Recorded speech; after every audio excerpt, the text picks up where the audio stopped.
আমি তোমাকে কি নামাজের একটা নমুনা বলবো? দেখো নামাজ নামাজ কঠিন কিছু তো নয়। দেখো নামাজ কি জিনিস। আল্লাহু আকবার বললে তুমি সানা পড়লে, আউযু বিল্লাহ পড়লে, বিসমিল্লাহ পড়লে, আলহামদুলিল্লাহ রাব্বিল আলামিন মানে সূরা ফাতিহা পড়লে, সঙ্গে যে কোনো একটা সূরা হইলেই হলো, সঙ্গে যে কোনো সূরার বড় একটা আয়াত হইলে হইলো, অথবা ছোট ছোট তিনটা আয়াত হলে চলবে। আমি কি তোমাকে ছোট তিনটা আয়াত পড়ে শোনাবো?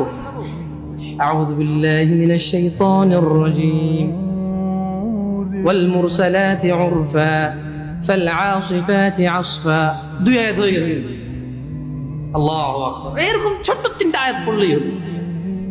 কুল হুয়াল্লাহু আহাদ আল্লাহুস সামাদ লাম ইয়ালিদ ওয়া লাম ইউলাদ ওয়া লাম ইয়াকুল লাহু কুফুয়ান আহাদ। তো জামশেদ ভাই, নামাজ সহজ কিভাবে? আমি তো শুধু আলহামদুলিল্লাহ সূরা পারি আর কুল হুল্লাহ পারি, আর কিছু এখন পারি না। তো ঠিক আছে, তুমি প্রথম রাকাতে আলহামদুলিল্লাহ সূরা পড়ো, রুকুতে যাও। আচ্ছা, প্রথম রাকাতের রুকুতে সুবহান রাব্বিয়াল আযীম, সুবহান রাব্বিয়াল আযীম, সুবহান রাব্বিয়াল আযীম। দ্বিতীয় রাকাতের রুকুতে কি অন্য কিছু? সেম। আসলে কি প্রথম